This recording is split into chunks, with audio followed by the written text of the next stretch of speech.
Hello दोस्तों, स्वागत है आपका अपने YouTube channel study for success 28 में। और आज हम करेंगे पार्ट 4 आईपीसी सेक्शन 1860 का। इससे पहले हम पार्ट 1, 2 और 3 को कंप्लीट कर चुके हैं। जिसने नहीं देखे वो चैनल पर जाकर विजिट कर सकते हैं। आइए स्टार्ट करते हैं। अध्याय 17 जो संपत्ति के विरुद्ध अपराध आते हैं वो अध्याय 17 में आते हैं और धारा 378 से 462 तक इसमें व्याख्या की गई है। धारा 378 क्या कहते हैं? चोरी, यानी कि कोई चोरी करते हैं तो धारा 378 का अपराधी और 379 में उसका दंड है। 380 में क्या है कि अगर कोई घर में चोरी करता है तो धारा 380 उस पर लग सकती है। 381 है कि नौकर द्वारा मालिक के कब्जे में संपत्ति की चोरी, यानी कि जो नौकर द्वारा अगर कोई मालिक के कब्जे में जो संपत्ति अगर उसकी चोरी करता है तो धारा 381 का वो अपराधी है।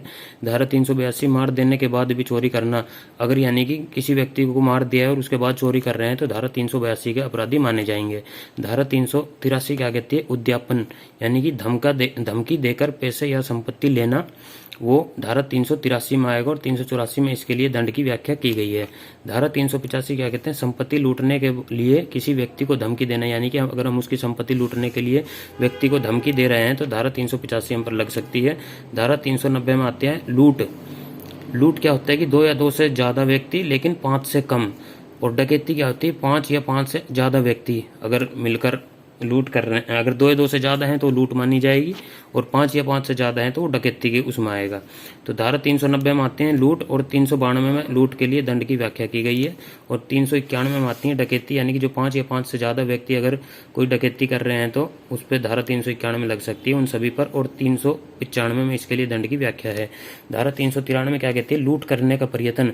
अगर मान लो लूट करने का प्रयत्न कर रहे हैं और उससे पहले पकड़ लिया जाए तो धारा 393 में के हम अपराधी माने जाएंगे। 402 धारा क्या कहती है? डकैती करने के लिए एकत्रित होना, यानी कि इकट्ठा होना।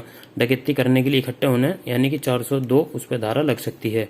धारा 396 में क्या कहती है? डकैती सहित हत्या। अगर मान ले डकैती भी कर रहे हैं और व्यक्ति की हत्या भी कर देते हैं तो धारा 396 के अपराधी माने जाएंगे।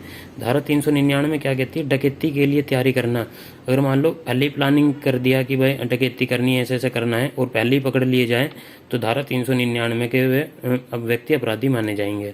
धारा 405 क्या कहती है कि आपराधिक न्यास भंग, यानी कि विश्वास तोड़ना। और धारा 406 में विश्वास तोड़ने के लिए दंड का प्रावधान किया गया है। धारा 408 क्या कहते हैं? लिपिक या सेवक द्वारा न्यास भंग, यानी कि नौकर द्वारा अगर मालिक का विश्वास तोड़ दिया जाता है कि उसकी संपत्ति को लेकर या किसी भी उसको लेकर तो धारा 408 के अपराधी माना जाएगा। धारा 409 क्या कहती है? लोक सेवक, बैंकर, व्यापारी द्वारा आपराधिक न्यास भंग, यानी कोई लोक सेवक है या बैंकर है, कोई व्यापारी है, अगर उसके द्वारा कोई आपराधिक न्यास भंग हो रहा है या विश्वास तोड़ा जा रहा है तो 409 के वे अपराधी माने जाएंगे। धारा 411 कहती है कि चुराई हुई संपत्ति को बेईमानी से प्राप्त करना, यानी कोई चुराई हुई संपत्ति और उसको हम बेईमानी से प्राप्त कर रहे हैं तो धारा 411 हम पर लग सकती है। अब बात करते हैं धारा 413 की। चुराई हुई संपत्ति का व्यापार करना। अगर कोई संपत्ति हम चुरा कर ले आए और उसका व्यापार कर रहे हैं तो धारा 413 उस पर लग सकती है। धारा 415 आती है छल करने या चीटिंग करना और 417 में इसके छल करने के लिए दंड की व्याख्या की गई है। धारा 420 आती है छल करना या संपत्ति परिदत्त करने के लिए बेईमानी से उत्प्रेरित करना, यानी कि ऐसा होता है कई बार कि दूसरे की संपत्ति को हम अपनी कहकर बेच देते हैं तो हम धारा 420 में आ जाता है वो, यानी कि बोलते हैं ना कि धारा ये तो 420 आदमी है तो धारा 420 का अपराधी माना जाएगा। धारा 425 क्या कहती है? रिष्ट, यानी कि नुकसान पहुंचाना, या किसी व्यक्ति को हम जानबूझकर नुकसान पहुंचा रहे हैं तो धारा 425 का अपराध। जैसे मान लो कोई किसान है और उसके खेतों में फसल गेहूं है, अगर उनको दूसरा किसान अगर उससे जानबूझकर उसके फसलों को आग लगा देता है ये तो वो धारा 425 का अपराधी माना जाएगा। धारा 426 में इसके लिए दंड की व्याख्या की गई है। धारा 428 क्या कहते हैं कि 10 रुपये के मूल्य के जीव जंतु को हानि या विकलांग बनाना, तो धारा 428 के वो अपराधी माने जाएंगे। ये मत सोचना कि भाई आज के टाइम में 10 रुपये की क्या वो है, लेकिन जब ये धारा आई थी 1860 में उस समय 10 रुपये की बहुत अधिक वैल्यू थी, तो इसलिए धारा 428 उसी समय की है कि भाई 10 रुपये के मूल्य के जीव जंतु को हानि या विकलांग बनाना, तो धारा 428 का अपराधी माना जाएगा।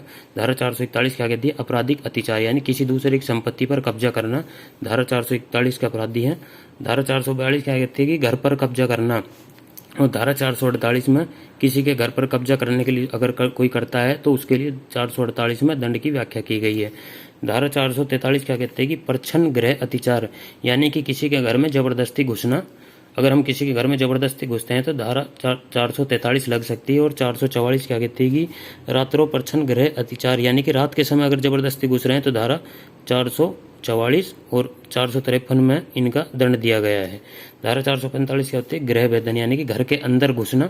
और धारा 446 में रात्रों गृह भेदन, यानी कि रात में घुसना।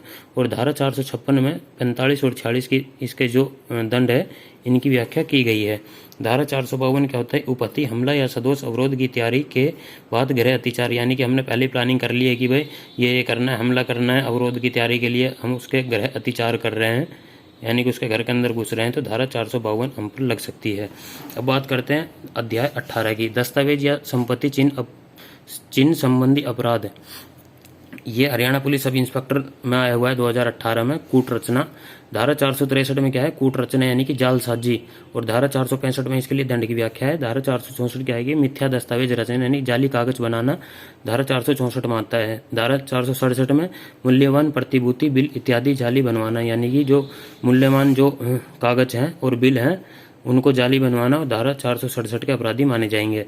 धारा 468 में कहते हैं छल के प्रयोजन से कूट रचना, यानी कि लूटने के लिए छल करना, धारा 468 में। धारा 469 में क्या है कि ख्याति को पानी पहुंचाने के आशय से कूट रचना, यानी कि मानहानि, बोलते हैं ना कि भाई मानहानि को नुकसान पहुंचा दिया है या किसी की रेपुटेशन को खराब करना, और धारा 469 का दोषी माना जाएगा।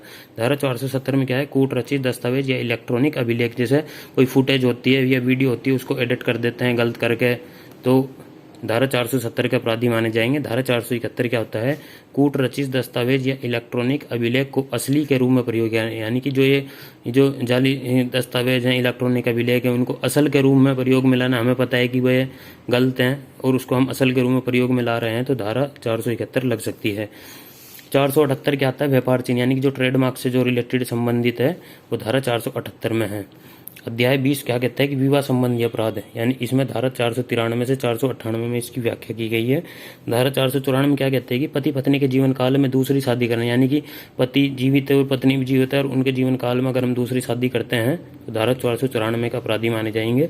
धारा 496 में क्या कहते हैं, विधि पूर्ण विवाह के बिना छल पूर्वक विवाह करना, यानी कि कानून के विरुद्ध जाकर अगर विवाह करते हैं तो धारा 496 में लग जाएगी।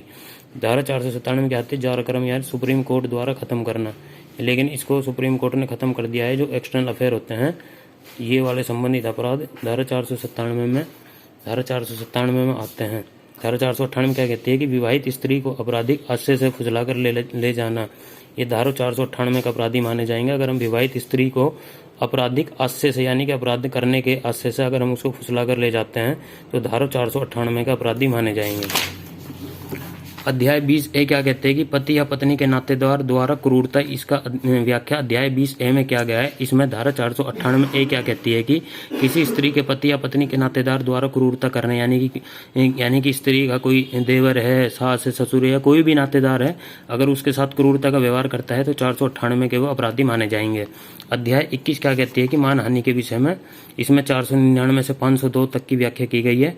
धारा 499 में मानहानि का उल्लेख है और धारा 500 में इसके लिए दंड का वर्णन किया गया है। अब बात करते हैं अध्याय 22 की, आपराधिक अभित्रास, अपमान और क्षोभ। धारा 503 में क्या है, आपराधिक अभित्रास यानी कि धमकी देना, और 506 में इसके लिए दंड की व्याख्या की गई है।